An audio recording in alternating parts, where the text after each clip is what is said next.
Teman-teman, banyak di antara kita yang masih belum memahami bobotnya Allah Subhanahu wa taala. Allah ini teman-teman adalah pencipta yang menciptakan semuanya, semuanya yang dijangkau atau tidak dijangkau oleh mata kita di langit sana, di bumi ini, di kedalaman lautan. Bahkan Allah memperkenalkan dirinya dalam sebuah ayat yang sangat mulia. A'udzubillahi minasyaitonirrajim. Wa ma tasqutu min waraqatin illa ya'lamuha wa la habbatin fi dhulumatil ardi wa la radbin wa la yabisin illa fi kitabim mubin. Tidak ada selembar daun yang jatuh dari sebuah pohon kecuali dia tahu, Allah tahu dari pohon mana, berapa kali dia tersentak, kemudian dia jatuh di sisi mana di tanah. Allah semua sudah tahu kapan dia jatuh, kapan daun itu tumbuh. Dan tidak ada biji yang basah ataupun kering di dalam bumi kecuali Allah sudah catat semuanya di Lauhil Mahfuz. Allah itu latif, lembut dan mengetahui segala sesuatunya. Basir, ya, atas melihat semua segala satunya. Allah Maha Kuasa. Makanya tingkat tertinggi dalam iman, dalam agama kita adalah setelah Islam, kalau dia cuma kerjakan rukun Islam saja namanya Muslim. Tapi kalau dia gabung dengan rukun iman yang 6, sudah mengerjakan sholat, zakat, puasa Ramadan, haji, kemudian diikuti dengan ke-6 rukun iman, yakin Allah perintahkan, yakin malaikat sedang menyaksikan dan mencatatnya, yakin ini diturunkan dalam kitab Al-Quran, yakin ini diperintahkan pada Rasul Nabi Muhammad SAW, yakin dia akan terima balasannya pada hari kiamat, maka dia ikuti dengan rukun iman, dan ini takdir baik takdir buruk ada dicatatkan oleh Allah SWT, maka namanya mukmin. Tapi tingkat lebih tinggi lagi daripada itu, penggabungan antara rukun Islam, rukun iman, dan ada adab mengenal Allah, namanya ihsan. Ihsan itu apa kata Nabi SAW? An ta'budallaha ka'annaka tarah, fa in lam takun tarah fa innahu yarak. Engkau menyembah Allah seakan-akan engkau melihatnya, dan kalau kau tidak melihatnya, yakinlah dia sedang melihatmu. Selalu merasa dikontrol oleh Allah Subhanahu wa taala. Kalau ada di antara Bapak Ibu yang bertanya pada saya, Ustaz, saya sudah coba khusyuk tapi tidak bisa, masih terasa kayak ada hambatan-hambatan, apa kira-kira sebabnya? Jawabannya cuma satu, Bapak Ibu masih memiliki dosa yang menghambat itu. Selama dosa masih ada, yakinlah tidak akan pernah bisa khusyuk, nggak bisa. Makin banyak dosa itu, makin berlipat-lipat, makin diulang-ulang setiap hari, maka makin jauh dari Allah Subhanahu wa taala. Seperti orang yang tenggelam ke dalam lautan, belum keluar ke dasarnya, dia kemudian menelan lebih banyak air, maka makin tenggelam dan bisa meninggal dunia. Seperti itulah orang yang berbuat dosa. Maka berbanyak istighfar, seminggu, 2 minggu, sebulan. Sampai Abdullah bin Umar mengatakan radhiyallahu anhuma, ini sahabat Nabi ya, dikenal dengan sahibut ta'assi, orang yang sangat luar biasa dalam mengerjakan sunnah Nabi SAW. Hal yang kecil aja dikerjain sama dia. Sampai Abdullah bin Umar, saya pernah ceritakan kalau masih ingat kisahnya, bagaimana beliau memberhentikan 70 kafilah haji di zaman pada saat Nabi SAW sudah meninggal, di zaman pemerintahan ayahnya Umar bin Khattab radhiyallahu anhu ajma'in. Beliau pernah memberhentikan 70 kafilah haji, lalu kemudian beliau bilang, berhentilah di sini, tunggu sebentar dan lihat apa yang saya lakukan. Lalu Abdullah bin Umar jalan jauh sekali, orang semua lihat, apa yang dia mau kerjakan nih orang? Ini ulamanya sahabat. Tiba di sebuah pohon, beliau kencing di pohon itu. Kemudian setelah kencing kembali lagi. Lalu Ka'ab bin Malik sahabat Nabi yang lain radhiyallahu anhu berkata, wahai Abdullah bin Umar, semoga Allah merahmati anda, apakah anda memberhentikan kami 70 kafilah ini hanya untuk menyaksikan anda kencing di pohon itu?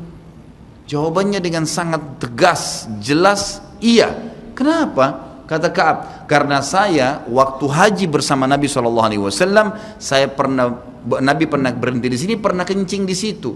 Jadi saya mau tunjukkan ini loh tempat kencingnya Nabi SAW. Saking luar biasanya Abdullah bin Umar dalam masalah ini. Beliau pernah berkata, teman-teman sekalian, padahal terkenal dengan sahibut ta'assi ya, tidak ada sunnah Nabi yang ditinggalkan, selalu dikerjakan. Beliau mengatakan, saya tahu atau saya pernah berbuat dosa, tapi beliau tidak sebutkan, saya pernah berbuat dosa, pelanggaran yang itu kecil di mata saya, mungkin sebuah pelanggaran kecil. Ternyata Allah Subhanahu wa taala mengharamkan saya dari sholat subuh berjamaah sebulan. Jadi kalau ada orang di antara bapak-bapak yang sholat subuh kebablasan tidur, itu ada dosa. Beliau mengatakan bahkan karena dosa kecil itu sudah cukup sebulan saya terharamkan sholat subuh berjamaah. Ada di antara mereka yang mengatakan juga, di antara para sahabat dan ulama tabi'in, saya gabungkan perkataan-perkataan mereka, banyak di antara mereka yang mengatakan, dan hampir sama semuanya. Mereka mengatakan, kami tahu ya, atau saya mengetahui perubahan, ada dosa yang saya lakukan pada saat terjadi perubahan pada pasangan saya. Suaminya kah marah-marah, istrinya kah buat ulah, anaknya kah buat ulah.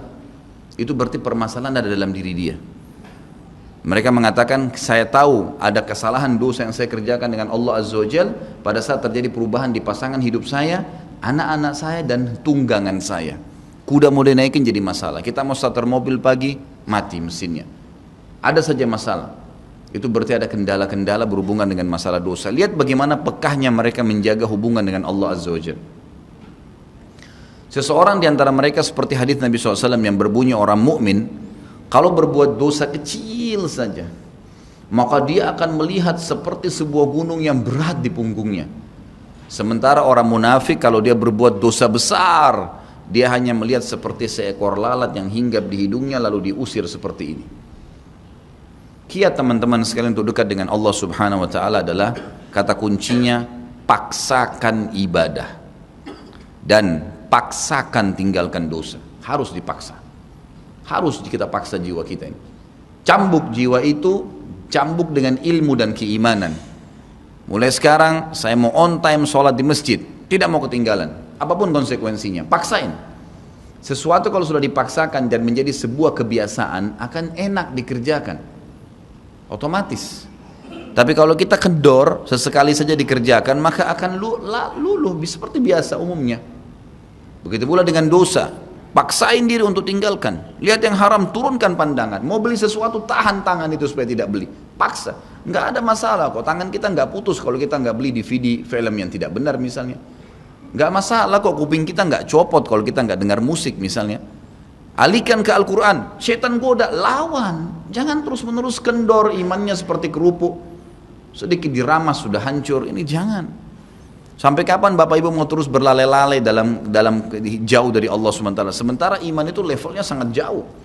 Makin kental, maka makin terus, sampai para ulama mengatakan kenikmatan iman akan terus dirasakan oleh seorang hamba selama dia terus mendeteksi dirinya dan juga dia berusaha bermuhasabah setiap detiknya. Ini sudah ketaatan bukan? Ini sudah ketaatan bukan? Ada kemaksiatan ditolak sama dia, harus begitu. Dan harus kita mulai dengan diri kita sendiri dengan cara memaksanya. Gak bisa enggak. Kita kalau nggak paksa nggak mungkin. Harus Bapak Ibu sekalian. Orang lain telepon nanti kita atau lihat perubahan, kamu alimnya, ingat majelis ilmu seperti ini Bapak Ibu sekalian. Saya sering ulangi kalimat ini. Saya nggak datang jauh-jauh dari rumah saya ke sini untuk menghibur Bapak Ibu cerita dongeng atau hibur Bapak Ibu duduk sini sejam 2 jam. Ini bukan. Ini kita sedang bahas wahyu. Wahyu ini penyampaian dari Tuhan Allah pencipta langit dan bumi untuk membawa pada perubahan. Kalau Anda hadir di majelis ilmu dan Anda pulang setelahnya terasa, ya kenapa ya saya kayak merasa ada beban nih, kayak saya merasa bersalah, kadang-kadang kita menangis. Itu semua peringatan dari Allah SWT. Ambil, oh ini berarti kebaikan. Itu kebaikan. Karena Allah mau dengan perasaan itu kita berubah. Ada perasaan untuk berbuat dosa jadi takut karena sudah ada di pengajian. Itu tanda keimanan. Termotivasi untuk mengerjakan ibadah, hadir lagi di majelis. Iya. Begitu teman-teman lihat, kamu alim ya sekarang. Iya, Alhamdulillah, saya sangat bersyukur sama Allah. Jangan malu ucapin itu. Alhamdulillah saya berubah, saya merasa luar biasa, saya bersyukur sama Allah karena Allah masih bisa berikan keselamatan saya sebelum saya meninggal. Mudah-mudahan kamu juga bisa rasain ya keimanan saya. Motivasi dia supaya dia mau ikut. Ini enggak, kamu sekarang alim ya, masa pakai jilbab begitu, kenapa kamu pelihara jenggot, masa azan harus selalu ke masjid.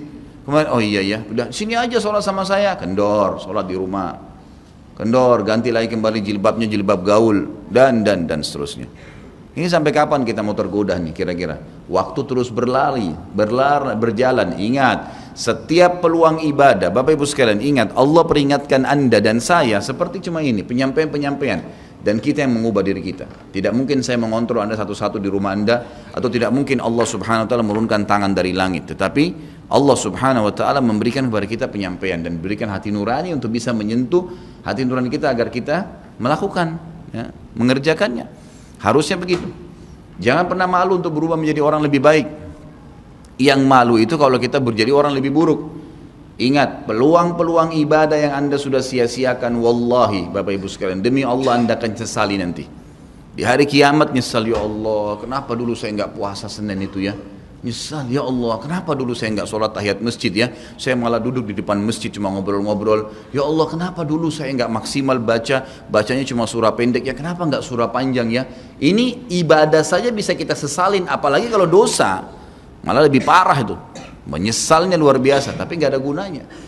Peluang-peluang ibadah yang Anda sudah sia-siakan tidak akan pernah bisa diperbaiki. Nggak bisa. Ini tadi kalau ada orang tidak ikut sholat sama kita berjamaah maghrib misalnya, kemudian mereka ikut di pengajian lalu merasa tersentuh, coba ya saya ikut dari awal ya, memang betul penyesalan bagus, tapi sudah dicatat dan tidak akan pernah berubah di buku amal. Pada hari itu, jam itu, sholat itu telat, pahalanya beda dengan orang yang awal waktu. Apa yang membuat dia telat? Ya dia sendiri, konsekuensinya. Jangan gitu. Makanya motivasi Nabi SAW sangat banyak untuk mengerjakan sholat di awal waktunya, motivasi untuk di saf pertama, motivasi untuk tidak ketinggalan takbiratul ihram pertama imam, semuanya itu untuk menjaga hubungan dengan Allah Azza wa Jalla. Jadi untuk dekat dengan Allah harus memaksakan diri dalam ibadah dan harus memaksakan diri untuk meninggalkan dosa. Bagaimana tangganya untuk sampai ke sana? Ilmu, majlis ilmu. Hadir di majelis ilmu seperti ini Bapak Ibu sekalian, saya bukan mengatakan karena saya menyampaikan, siapa saja di antara teman-teman dai yang sampaikan, semoga Allah ikhlaskan niat kita semua, itu harus dihadiri, harus. Hadiri majelis ilmu akan mengubah kita.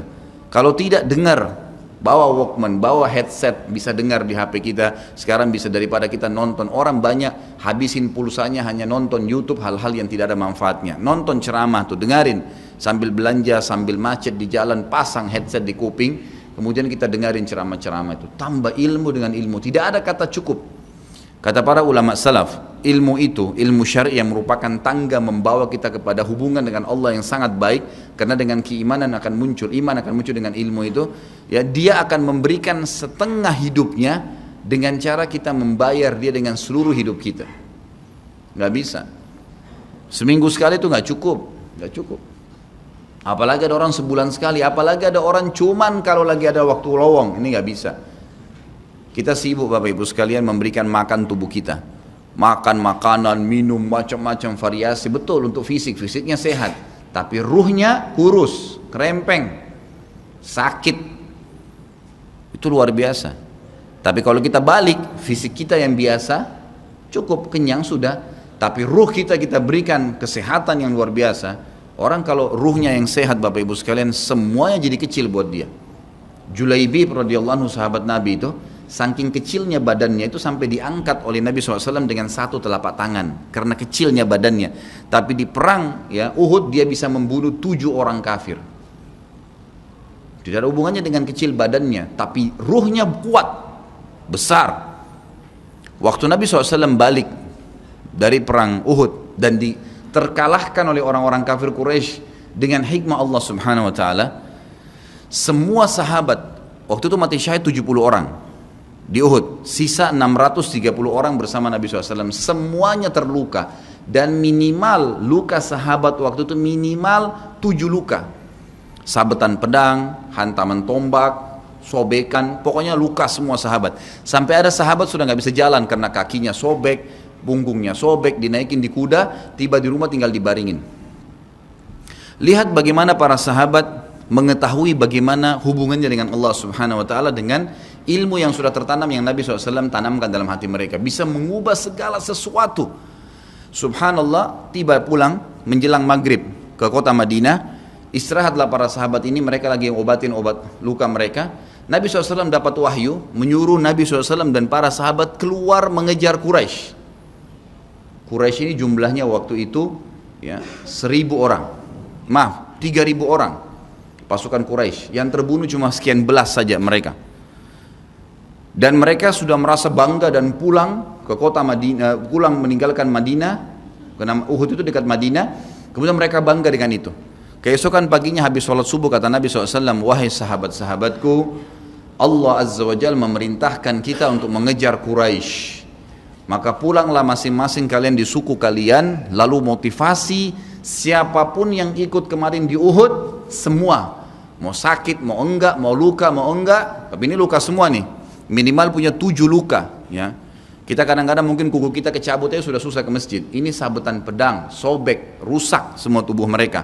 Dikatakan dalam riwayat sampai para sahabat ada yang tidak bisa ngomong karena sudah kesakitan yang luar biasa.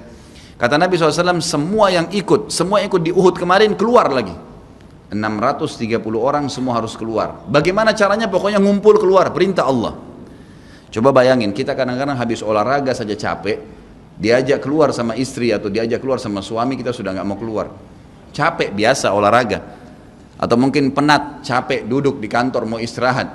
Ini habis perang, badannya disabet-sabet, diajak berperang lagi nih. Apa yang terjadi teman-teman sekalian? Pulanglah pimpinan-pimpinan suku sahabat ini, dimulai dengan Sa'ad bin Mu'adz radhiyallahu anhu, sahabat Nabi yang mulia. Luar biasa ini. Orang ini pada saat meninggal, kata Nabi SAW, goncang arsy-Nya Allah dengan meninggalnya Sa'ad. Saat pulang ke kaumnya lalu berkata, wahai kaumku, sesungguhnya Nabi SAW menyuruh kalian untuk kembali menyerang Quraisy.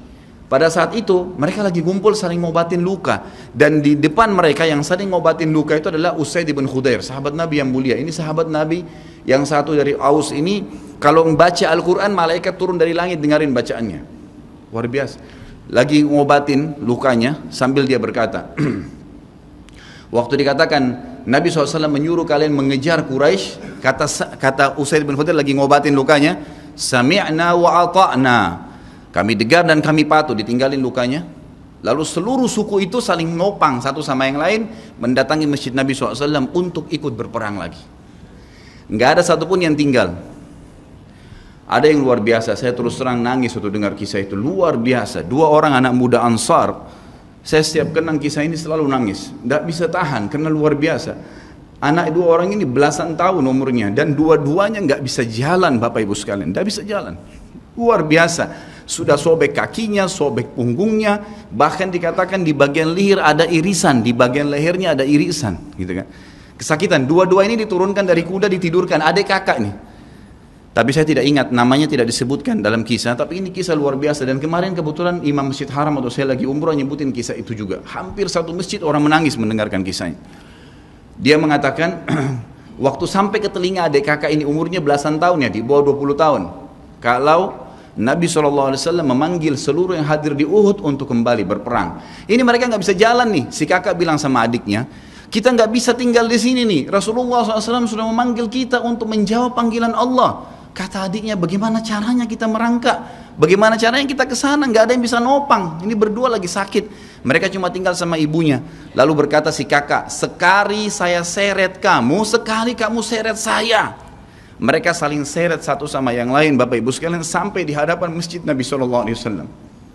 Lihat bagaimana iman mereka kepada Allah Subhanahu Wa Taala, luar biasa. Dan ini tidak bisa kecuali kalau dipaksakan. Kalau tidak dipaksakan nggak bisa. Semoga Allah SWT jadikan kita orang yang selalu memaksakan diri untuk ibadah. Karena kalau tidak, kita nggak paksakan, kita akan mati dalam keadaan konyol dan menyesal karena tingkatan-tingkatan di surga akan hilang. Percuma. Gitu. Baik, saya bacakan pasal kedua. Adab terhadap Allah Subhanahu Wa Taala.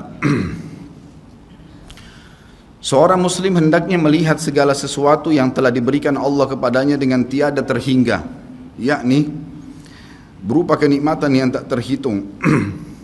Terlindungnya dia pada saat menempel di dalam rahim ibunya, ketika berupa nutfah atau air mani, menentukan perjalanan hidupnya hingga hari bertemu dengan Rabb-Nya Allah Azza wa Jal.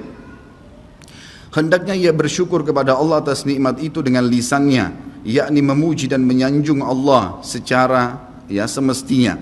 Juga bersyukur kepada Allah dengan anggota badan, dengan cara menggunakannya di dalam ketaatan kepada Allah Subhanahu Wa Taala. Karena mengingkari nikmat, tidak mengakui kelebihan yang diberikan Allah, mengingkarinya beserta kebaikannya, bukanlah termasuk adab kepada Allah. Sebagaimana Allah berfirman dalam surah An-Nahl ayat 53, A'udzubillahi minasyaitonirrajim. Wa ma bikum min ni'matin faminallah. Dan apa saja nikmat yang ada padamu maka itu dari Allah datangnya. Dalam surah An-Nahl ayat 18 Allah berfirman, A'udzubillahi minasyaitonirrajim, wa in ta'uddu ni'matallahi la tuhsuha Dan jika kalian menghitung-hitung nikmat Allah, maka kalian tidak akan mampu untuk menghitungnya. Begitu banyak nikmatnya Allah, Bapak Ibu sekalian. Kita berbuat maksiat, pelanggaran-pelanggaran, tapi Allah masih bisa memberikan kita oksigen gratis. Cahaya masih bisa ditangkap oleh mata kita. Telinga kita masih bisa menangkap suara sehingga mengetahui apa yang diinginkan oleh kita. Setelah bertahun-tahun berbuat dosa, dengan taubat kepada Allah, Allah bisa ampuni. Itu luar biasa. Nikmat Allah tidak bisa terhitung. Rugilah orang-orang yang tidak menyembah Allah subhanahu wa ta'ala.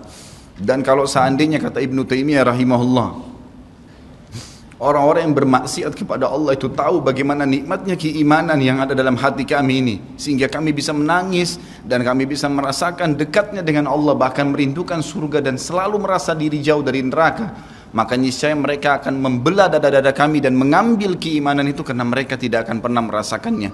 Keimanan akan membuat makanan sederhana menjadi mewah, tidur di tempat yang biasa akan menjadi nyaman, bahkan cobaan seberat apapun menjadi kecil buat kita karena keimanan kepada Allah subhanahu wa ta'ala. Dan itu sebuah nikmat, itu hanya bisa dirasakan kalau kita betul-betul memaksakan diri beribadah kepada Allah subhanahu wa ta'ala. Allah berfirman dalam surah Al-Baqarah 152 dari selanjutnya, A'udzubillahi minasyaitonirrajim, fadhkuruni azkurkum washkuruli wala takfurun. Ingatlah selalu aku, kata Allah, selalulah berzikir, selalulah patuh, selalulah kerjakan ketaatan-ketaatan, nikmatilah yang halal, jauhilah yang dilarang, maka aku akan ingat kepada kalian. Bayangkan kalau seorang presiden mengingat kita, bagaimana bangganya kita disebut-sebut nama kita di hadapan orang-orang yang di sekitarnya. Bagaimana dengan Allah pencipta langit dan bumi yang mengingat kita. Dan bersyukurlah kepadaku dan jangan kalian mengingkari nikmat-nikmatku. Oleh karena itu, tidaklah beradab jika seseorang lari kepada sesuatu yang tidak memiliki tempat pelarian, bersandar kepada yang tidak memiliki kemampuan apapun, serta bertawakal kepada yang tidak mempunyai daya dan kekuatan. Allah subhanahu wa ta'ala berfirman dalam surah Hud ayat 56, A'udzu billahi minasyaitonir rajim, ma min dabbatin illa huwa akhidun binasiyatiha. Tidak ada sesuatu atau tidak ada suatu binatang pun melainkan dialah yang memegang ubun-ubunnya. Allah subhanahu wa ta'ala memegang semuanya. Harimau pun yang buas. Demi Allah Bapak Ibu sekalian, kalau anda minta kepada Allah, tidak akan bisa menerkam anda. Pasti itu. Api pun tidak membakar Nabi Ibrahim alaihissalam karena memohon kepada Tuhannya api itu. Semuanya bisa berubah dengan hubungan kepada Allah subhanahu wa ta'ala. Ini kekuatan yang luar biasa ini. Seseorang kan sangat tenang hidup dimanapun asal dia jaga hubungannya dengan Allah subhanahu wa ta'ala. Dalam surah Zariyat ayat 50 Allah subhanahu wa ta'ala berfirman, A'udzu billahi minasyaitonir rajim, fafirru ila Allah inni lakum minhu nadhirun mubin. Bersegeralah kalian kembali kepada Allah, taatilah Allah, sesungguhnya aku sebagai pemberi peringatan yang nyata dari Allah subhanahu wa ta'ala kepada kalian. Nabi SAW mengingatkan orang-orang Mekah pada saat mau turun ayat ini. Beliau mengatakan, wahai orang-orang Quraisy, apakah kalau saya mengatakan bahwasanya di luar kota Mekah ini ada pasukan yang akan menyerang kalian, kalian akan percaya apa yang saya ucapkan? Kata orang-orang Quraisy, tentu saja hai Muhammad, karena kami tidak pernah dengar kamu bohong sekalipun seumur hidupmu. Maka Nabi SAW segera menunggangi keadaan tersebut, mengatakan, wahai Quraisy, ketahuilah sesungguhnya saya utusan Allah dan di belakang saya ini ada azab yang menyedihkan, jangan sampai kalian kufur. Jadi Nabi SAW sudah mengingatkan, ikutin ini, nikmatin apa yang diperintahkan, apa yang dihalalkan, jauh yang dilarang, kalian akan bahagia. Hanya itu saja perintah dari Allah subhanahu wa ta'ala. Nabi SAW sudah mengingatkan orang-orang Quraisy dan juga jadi pelajaran buat kita. Juga dalam firman-Nya surah Al-Maidah ayat 23, A'udzu billahi minasyaitonir rajim, wa 'alallahi fatawakkalu in kuntum mu'minin. Dan hanya kepada Allah lah kalian harus bertawakal, mengembalikan semua urusan jika kalian benar-benar orang yang beriman. Sisi yang lain, seorang muslim juga harus melihat kepada kelemah lembutan Allah subhanahu wa ta'ala kepadanya di dalam setiap urusannya, melihat kepada kasih sayang Allah kepada dirinya dan seluruh makhluknya, lalu berkeinginan kuat untuk mendapatkan tambahan kelembutan dan kasih sayang itu, sehingga dirinya akan selalu merendahkan diri kepada Allah dengan kerendahan yang murni dan dengan doa, bertawassul kepadanya dengan perkataan yang baik dan amal soleh. Kalau kita lagi makan, syukuri alhamdulillah. Dan ingat teman-teman sekalian, saya pernah jelaskan juga, hati-hati dengan hukum syamata namanya. Syamata itu merendahkan orang lain. Kalau ada sesuatu yang tidak ada pada kita teman-teman sekalian, syukurlah kepada Allah subhanahu wa ta'ala. Jangan pernah sampai menghina orang lain, karena Allah meninggikan derajat kita justru dengan kita bersyukur. Kata Nabi SAW, kalau kalian lihat aib pada diri seseorang, ucapkanlah alhamdulillahilladzi afani mimma btala bihi wa faddalani ala katsiri mimma khalaqa tafdila. Segala puji bagi Allah yang telah menyelamatkan saya dari apa yang dicobakan kepada orang ini dan mendahulukan saya dengan kelebihan yang banyak dari makhluk-makhluk yang lain. Kita harus seperti itu, dengan syamata. Kata Umar radhiyallahu anhu, apa itu syamata seperti ini? Umar bin Khattab berkata, aku khawatir kalau ada seorang wanita hamil lewat di depanku karena perutnya besar, lalu aku berkata dalam diriku, kenapa ya perutnya seperti itu? Maka Allah menghukumku dengan membuatku hamil. Sampai begitu mereka mengatakan, dan berhati-hati sekali dengan kelemah lembutan Allah subhanahu wa ta'ala. Allah lah yang telah membuat binatang yang ada binatang yang indah bulunya, yang bagus tampangnya, dan ada Allah juga ciptakan buruk di mata manusia untuk menunjukkan keajaiban dan kemahakuasaannya Allah. Ada ikan yang indah untuk dilihat, ada ikan yang seperti batu buruk. Kita cuma mengatakan subhanallah yang telah menciptakan yang baik dan buruk. Subhanallah yang telah menciptakan yang sehat dan sakit. Subhanallah yang telah menciptakan yang putih dan hitam. Subhanallah dan subhanallah. Bukan justru kita menghina teman-teman sekalian. Kalau ada sesuatu yang menimpa orang lain yang tidak ada pada kita, syukurilah nikmat Allah subhanahu wa ta'ala. Dan jangan sampai kita merendahkan orang lain. Ini semua merupakan adab, kata beliau, terhadap Allah yang menguasainya. Maka bukanlah orang yang beradab orang yang berputus asa dari mencari tambahan rahmatnya yang luas, meliputi segala sesuatu, berputus asa dari kebaikan Allah yang tak terhingga, yang mencakup seluruh alam semesta ini, serta kelembutannya yang tercurah untuk segenap makhluk. Allah subhanahu wa ta'ala berfirman di dalam A'raf 156, A'udzu billahi minasyaitonir rajim, wa rahmati wasi'at kulla syai', dan rahmatku meliputi segala sesuatu.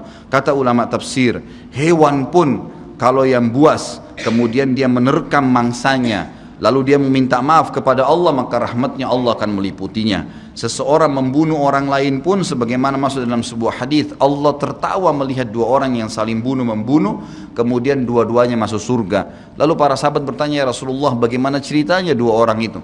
Kata Nabi SAW, yang satunya mukmin, yang satu kafir. Lalu kemudian si kafir membunuh si mukmin di kancah peperangan, mati syahidlah si mukmin tadi. Berjalan waktu, si kafir mendapatkan hidayah, akhirnya juga masuk Islam, dan dia berperang lalu dibunuh oleh orang kafir yang lain. Orang mukmin yang pertama terbunuh dengan orang kafir yang akhirnya masuk Islam juga terbunuh di kancah peperangan, dua-duanya masuk surga, dan Allah menyambutnya dengan rahmatnya. Allah tersenyum dan tertawa dengan dua orang ini. Jadi dengan kemahalembutannya Allah subhanahu wa ta'ala. Dalam surah Asy-Syura ayat 19 dikatakan juga, a'udzubillahi minasyaitonir rajim, Allahu latifun bi'ibadi. Allah itu maha lembut terhadap hamba-hambanya. Makanya dalam hadis yang lain dikatakan, ma nazala linu fi syai'in illa zana. Tidak ada sesuatu dikemasi dengan kelemah lembutan kecuali akan menghiasinya. Dikatakan Allah latif, Allah itu lembut, yuhibbul lutf, dia suka dengan kelemah lembutan, gitu kan. Wa ma nuzi'a min syai'in illa syana. Tidak ada sesuatu diangkat darinya kelemah lembutan kecuali akan merusaknya. Tidak ada manfaatnya mencak-mencak, marah-marah tuh. Emosi habisin waktu-waktu kecuali dalam pelanggaran agama saja. Tapi kalau bukan pelanggaran agama, maka jangan, tidak perlu semua. Dikatakan dalam hadis Bukhari, Nabi SAW kalau berhubungan dengan hak beliau urusan dunia, semuanya ditoleransi. Tapi kalau sudah berhubungan dengan hak Allah subhanahu wa ta'ala, barulah beliau tegas. Ya, ini sifat Nabi Muhammad SAW. Kita baca dua ayat lagi baru kita tutup. Sudah masuk waktu? Surah Yusuf ayat 87, A'udzu billahi minasyaitonir rajim, la tai'asu mir rauhillah. Janganlah kalian putus asa dari rahmat Allah. Sebagaimana hadis tentang orang yang membunuh 99 jiwa, kemudian dia datang kepada seseorang abid, orang ibadah tapi tidak punya ilmu. Apakah Allah masih akan ampuni saya? Dia mengatakan tidak mungkin. Kamu membunuh 99 jiwa.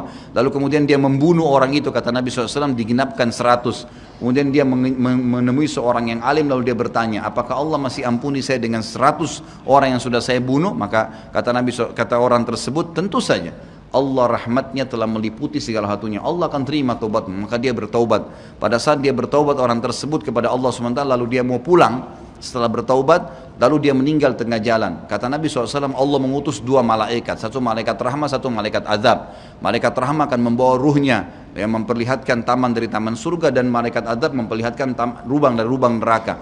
Maka datanglah malaikat yang ketiga menghakimi di antara keduanya, lalu kemudian malaikat ini mengatakan, yang datang ketiga yang menghakimi 2 malaikat yang sedang memperebutkan orang yang tadi baru taubat ini, ukurlah jejak kakinya.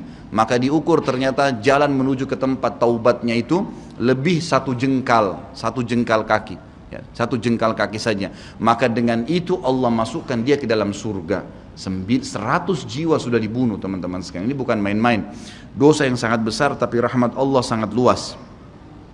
Az-Zumar ayat 53 kata Allah Subhanahu wa taala juga, a'udzubillahi minasyaitonirrajim, wala taqnatu mir rahmatillah. Jangan pernah putus asa dari rahmat Allah Subhanahu wa taala. Paragraf terakhir yang saya bacakan, nanti insyaallah kita lanjutkan setelah salat ba'diyah Isya. Seorang muslim harus melihat bagaimana dahsyatnya siksaan Rabbnya. Allah SWT maha lembut, tapi jangan lupa Allah azabnya sangat pedih.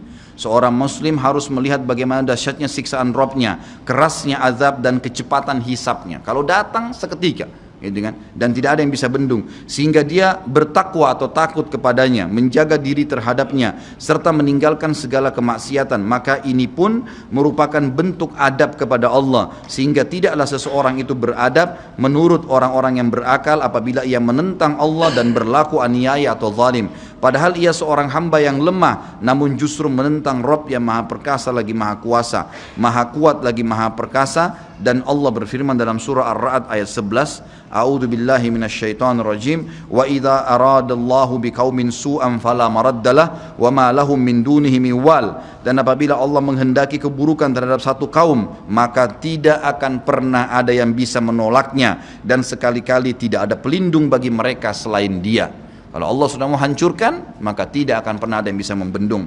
Juga dikatakan dalam surah Al-Buruj ayat 12, A'udzu billahi minasyaitonir rajim, inna batsya rabbika lasyadid. Sesungguhnya azab Rabbmu benar-benar keras. Jadi teman-teman, jangan tantang Allah. Kalau Anda buat dosa, lindungi, tutupilah dan bertaubat kepada Allah. Jangan tantang, nggak mungkin lah, masa Allah haramin, ya sudah diolok-olok orang yang berbuat ketaatan, ini berbahaya. Karena kalau datang azabnya Allah, Bapak Ibu sekalian, menyakitkan sekali, sangat luar biasa. Saya sarankan juga Anda bisa ya melihat di YouTube azab-azab Allah, itu akan banyak cuplikan yang orang-orang memang kena kutukan dari Allah Subhanahu wa taala. Bisa mudah-mudahan menambah iman kita. Ayat yang terakhir adalah surah Al-Imran ayat 4 yang bunyinya, A'udzu billahi minasyaitonir rajim, wallahu azizun dzuntiqam. Allah itu maha perkasa, maha mulia, dan Allah mempunyai balasan siksaan yang sangat keras. Ingat, Allah memang maha pengampun, tapi Allah juga dari sisi lain azabnya sangat keras. Maka harus hati-hati Bapak Ibu sekalian dalam menjaga hubungan dengan Allah Subhanahu wa taala. Nanti kita lanjutkan lagi dengan yang tersisa setelah salat ba'diyah insyaallah. Subhanakallahumma wa bihamdika asyhadu an la ilaha illallah astaghfirullah wa atubu ilaih. Wassalamualaikum warahmatullahi wabarakatuh.